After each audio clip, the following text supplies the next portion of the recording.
My sister Sari made sure everyone at her wedding knew I was the family failure. She placed me at the forgotten table, introduced me as her struggling artist sister, and had her friends offer me pitying looks all night. But when a handsome stranger leaned in and said, "Let's give them a real show," everything that followed turned her big day into my ultimate comeback. If you've ever been humiliated for chasing a dream that others don't understand, hit that like button. Subscribe if you believe that the universe has a funny way of delivering justice. Because this story proves that sometimes the biggest insults lead to the greatest triumphs. The grand ballroom of the Dharmawangsa Hotel was a sea of shimmering gold and white orchids, but my world had shrunk to a small, wobbly table in the darkest corner, right next to the service entrance. Table 19. The table for miscellaneous relatives and my sister's single, unprestigious friends. I'm Rady, and for most of my life, I've been the family's artistic disappointment. A stark contrast to my perfect, practical sister. I was just trying to become invisible when a deep, calm voice spoke right beside my ear. "Let's give them a real show." I turned, startled, to find a man in a perfectly tailored tuxedo. He was tall, with kind eyes and a quiet confidence that seemed to absorb all the light in the room. "I'm sorry," I managed to say. "Your sister," he said, his gaze flicking across the room to where Sari was holding court. "Spent the entire cocktail hour telling my uncle how she worries about your unconventional career path." He slid into the empty chair beside me with an easy grace. "I'm guessing you didn't ask her to be your publicist." He was right. I could see Sari now, laughing with her new husband's family. Her hand gestures punctuated in my direction. She was probably telling them the same old story about her poor artist sister who lives in a tiny studio and can't afford a real life. "You don't mind, do you?" he asked. Though it wasn't really a question. I was too stunned to argue. For the first time all night, I felt a flicker of hope. I just shook my head. "Good." He smiled, extending a hand. "I'm Bastian, Adit's cousin from Singapore. And you're Rady, the brilliant artist who apparently needs rescuing." Despite the knot of anger in my stomach, I laughed. A real laugh. "That's me. The charity project." "Not anymore," he said, his voice low and conspiratorial. He casually draped an arm over the back of my chair, leaning in as if sharing a secret. The shift was immediate. Across the room, heads began to turn. My aunties, who had been ignoring me, started whispering behind their fans. And then I saw Sari, mid-laugh. Her eyes found us. Her smile didn't just falter, it froze.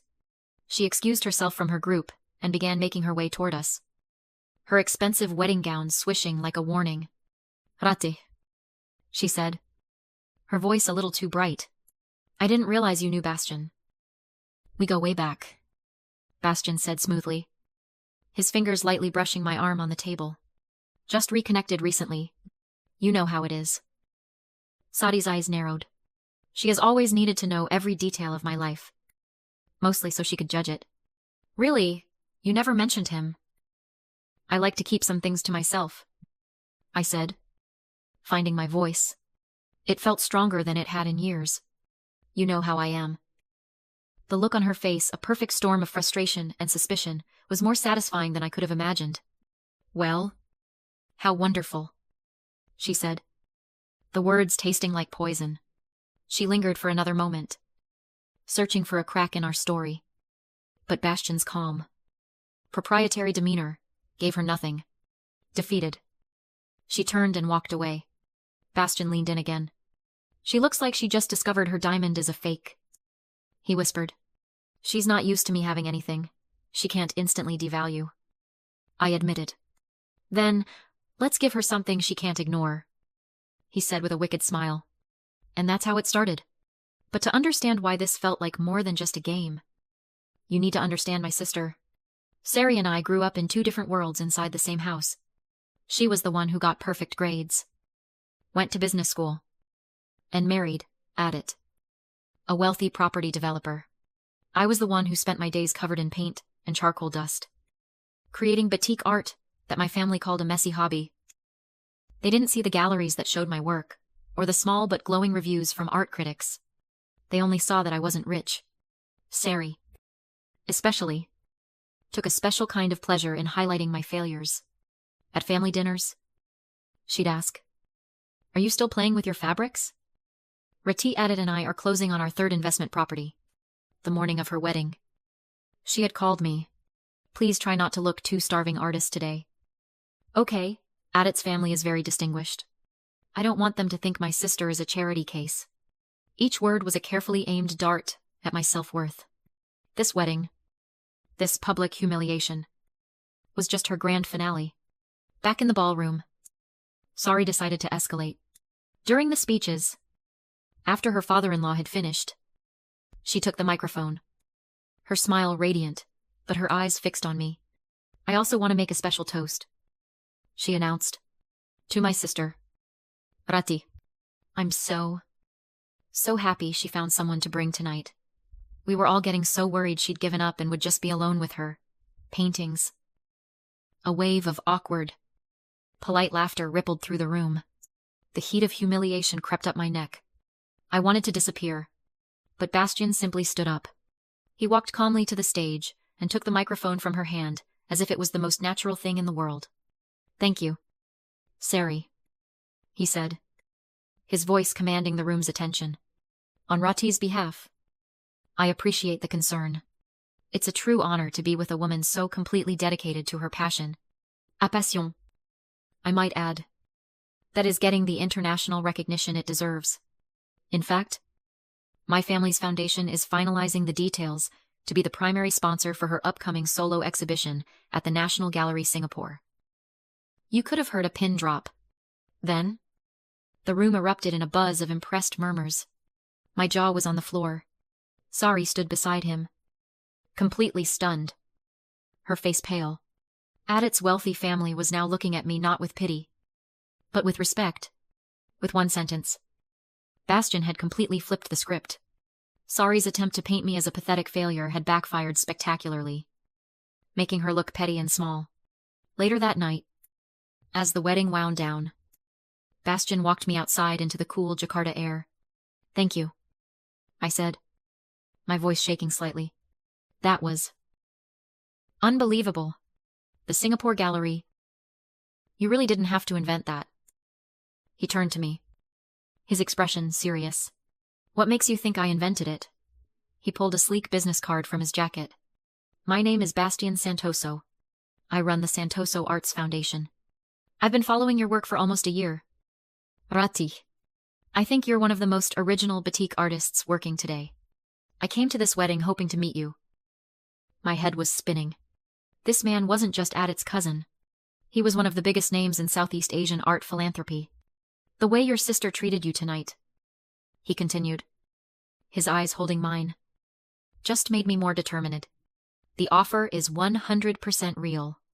I want to sponsor your exhibition. I want to represent you. I want the world to see what I see."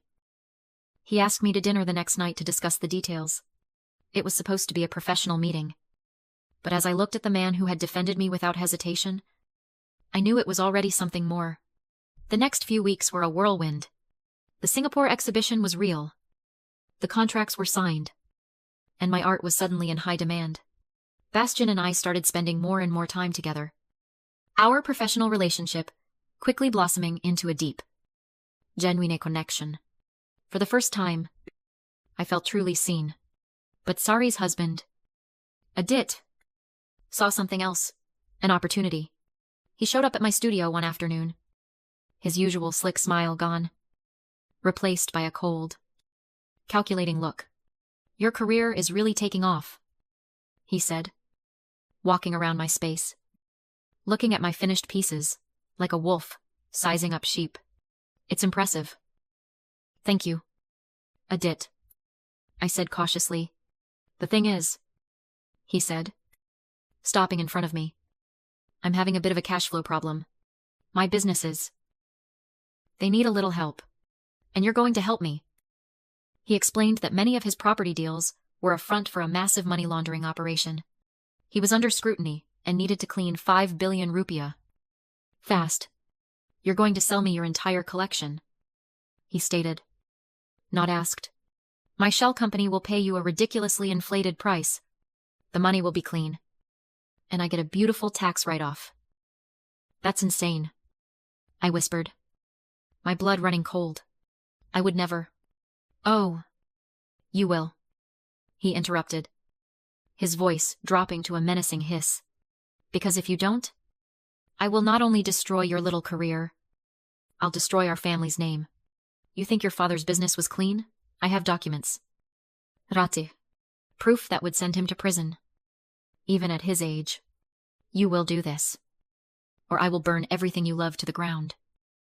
My world tilted. He was using Sari's own father. My father. As levrage. And Sari, my sister, was completely oblivious. Married to a monster. Shaking. I called Bastian and told him everything. I expected him to tell me to run. To distance himself from the danger. Instead, he was calm. He thinks you're weak, Bastian said, his voice firm. He thinks he can bully you. We're not going to let that happen. We're going to beat him at his own game. The plan was terrifyingly simple. I agreed to Adit's deal. We set up a meeting at my studio for him to finalize the transaction. He arrived with his lawyer, looking smug and victorious. He insisted Sari come along to witness this wonderful moment of family, supporting family. She beamed, thinking her husband was finally appreciating my art. Okay, I said, my heart pounding as I sat across from them at my work table. Let's just confirm the details one more time, so we are all clear.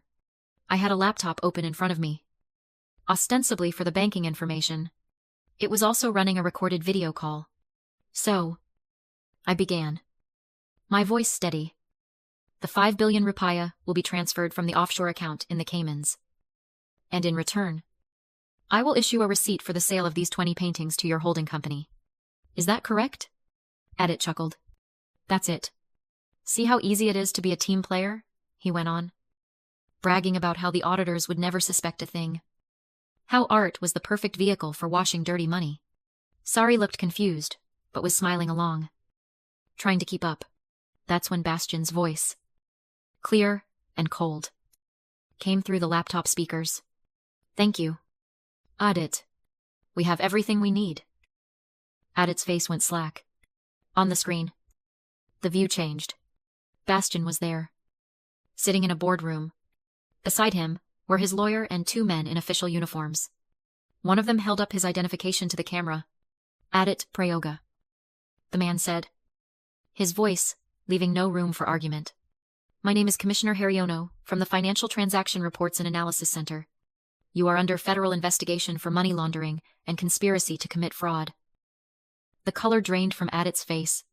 He looked from the screen to me, his eyes filled with disbelief and pure hatred. He had been so sure of his power, so certain of my fear. He never saw me as a threat. Sari just stared, her hand over her mouth as tears streamed down her face. Her perfect husband, to her perfect life, it was all an illusion, built on crime and deceit. In that moment, watching her world crumble, I didn't feel triumph. I just felt a profound sadness for her. 6 months later, Adit was convicted. His assets were seized, his empire dismantled. The trial revealed a web of corruption that shocked the city. Sari, stripped of her wealth and status, divorced him and moved back home. One afternoon, she showed up at my studio door. She looked smaller, humbled. I was jealous of you, she said, her voice barely a whisper. You had a passion. You had something that was yours. I just had things, and I was so cruel to you because of it. I am so sorry. Rati. It was the apology I had waited my whole life to hear. And looking at my sister, truly seeing her for the first time, I forgave her. My solo exhibition in Singapore sold out on opening night. Critics called it a masterpiece. But my greatest success wasn't the fame or the money. It was standing there, holding Bastian's hand, feeling whole and worthy on my own terms. My father was cleared of any wrongdoing, thanks to evidence Bastian's team uncovered. Another lie, Audit had used to control me. Sari's wedding was meant to be my ultimate humiliation. Instead, her cruelty put me in the path of a man who saw my worth when I was struggling to see it myself. She tried to cast me as the family failure, but she only succeeded in creating the circumstances for me to meet the love of my life and build the career of my dreams. In her attempt to prove I was nothing, she accidentally gave me everything. If you've ever been made to feel small for daring to be different, remember this story. Your value isn't defined by the people who try to diminish you, but by the beauty you choose to create in the world. If this story resonated with you, like this video and subscribe for more incredible stories of karma and unexpected happy endings. Have you ever had someone's cruelty completely backfire on them? Share your story in the comments below. Sometimes, the universe's best revenge is just letting people's actions lead them to their own downfall.